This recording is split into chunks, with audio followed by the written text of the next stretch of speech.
रणथंभौर राष्ट्रीय उद्यान को समझते हैं और ये बहुत इंपॉर्टेंट है। इसके महत्वपूर्ण जो पॉइंट हैं उनको हम देखते हैं। रणथंभौर नाम से ही पता चलता है, इसको रणथंभौर भी कहते हैं। इसको सबसे पहले वन्य जीव अभ्यारण्य का जो दर्जा मिला था ना, ये 1955 में मिला था। यानी कि सबसे पहले जो स्टेटस मिला वन्य जीवन यापन पशु पक्षी इनके होने का एक स्टेटस मिला था 1955 में। उसके बाद इसने ग्रोथ अच्छी की और 1980 में 1 नवंबर के दिन इसको राष्ट्रीय उद्यान का दर्जा जो है वो प्राप्त हो जाता है। और रणथंभौर देश दुनिया में काफ़ी नाम कमा चुका था और यहाँ बड़ी मात्रा में लोग जो है वो आने लगे। तो 1980 में इसको नेशनल स्टेटस जो है वो प्राप्त हो गया। राजस्थान का प्रथम राष्ट्रीय उद्यान बनता है ये। 1980 में रणथंभौर को पहला ये पुरस्कार मिला, पहली पहचान बनी राजस्थान के अंदर राष्ट्रीय उद्यान के रूप में।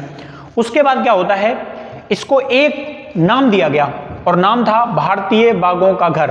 यानी कि रणथंभौर ने अपनी पहचान जो है ये भारतीय बाघों के घर के रूप में बना ली थी। और 1970, 80, 90 के दशक में जहाँ बड़ी बड़ी सेलिब्रिटी आती थी, बॉलीवुड की कई पिक्चर यहाँ पर रिकॉर्ड होती थी, बड़े बड़े राजनेता आते थे, देश विदेश से लोग जो हैं वो रणथंभौर को पहचानने लगे।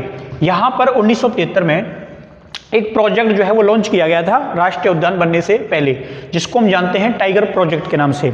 और टाइगर प्रोजेक्ट जो है वो रणथंभौर में अप्लाई किया गया था और ये राजस्थान की सबसे बड़ी बाघ परियोजना जो है उसके रूप में यहाँ इसकी शुरुआत होती है, क्योंकि रणथंभौर से बड़ी जगह कोई थी ना बाघों के संरक्षण के लिए। तो 1973 के बाघ परियोजना टाइगर प्रोजेक्ट के तहत इसको चुना गया था। अच्छा, आप पूछोगे कि ये फैला कहाँ पे है, तो ये मुख्यतः 4 डिस्ट्रिक्ट में, सवाई माधोपुर, करौली, बूंदी और टोंक आपको ध्यान रखनी है, मुख्यतः सवाई माधोपुर। उसके बाद यहाँ कुछ चीज़ें बाघों के अलावा और भी मिलती हैं। बाघों के अलावा सीताफल भी यहाँ मुख्यतः पाए जाते हैं और धौंक जो वृक्ष हैं, पेड़ हैं, वो भी इसके अंदर बहुतायत में पाए जाते हैं। क्वेश्चन पूछ लिया जाता है धौंक वृक्ष जो है वो किस अभ्यारण्य के अंदर या किस राष्ट्रीय उद्यान के अंदर पाया जाता है। यहाँ की एक जो बाघिन है वो बहुत ज़्यादा फेमस रही, उसका नाम था मछली। मछली बाघिन जो है वो काफ़ी प्रसिद्ध रही और पुरानी परीक्षाओं में क्वेश्चन भी पूछा गया था। इसको रणथंभौर क्वीन के नाम से जाना जाता था। किस नाम से जानते थे?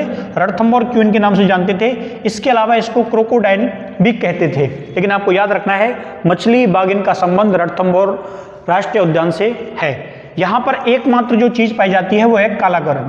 काला गरुड़ जो है वो आपको केवल रणथंभौर के अंदर देखने को मिलेगा, अगर आपकी किस्मत अच्छी रही तो। इसके अलावा यहाँ पर एक गलियारा बनाने पर विचार चल रहा था जिसे कहते हैं बाघ गलियारा। ये रणथंभौर से गुना एमपी तक बनाने का प्रस्ताव सरकारों का है, देखते हैं कब तक पूरा होता है। लेकिन बाघ गलियारा रणथंभौर आप याद रखना। इसके अलावा कुछ चीज़ें और हैं स्थापत्य कला की दृष्टि से। एक त्रिनेत्र गणेश जी का मंदिर भी है यहाँ पे, ये काफ़ी फेमस है। इसके अलावा जोगी महल बना हुआ है इसके अंदर और कुक्कुर घाटी जो है वो भी काफ़ी प्रसिद्ध है। तो ये रणथंभौर से संबंधित बातें थी जो आपको एग्जाम के पॉइंट ऑफ व्यू से ध्यान रखनी है और इनमें से कोई ना कोई क्वेश्चन आपसे पूछा जा सकता है, चाहे वो राजस्थान का कोई भी एग्जाम क्यों ना हो।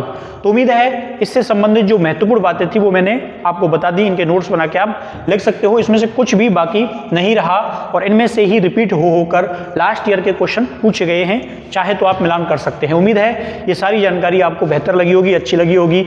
अगर ये जानकारी आपको अच्छी लगी और अगर आपका कोई सवाल है तो आप कमेंट बॉक्स में पूछ सकते हैं। मिलते हैं जल्द नेक्स्ट वीडियो के साथ, तब तक के लिए थैंक यू, धन्यवाद, बाय बाय, टेक केयर।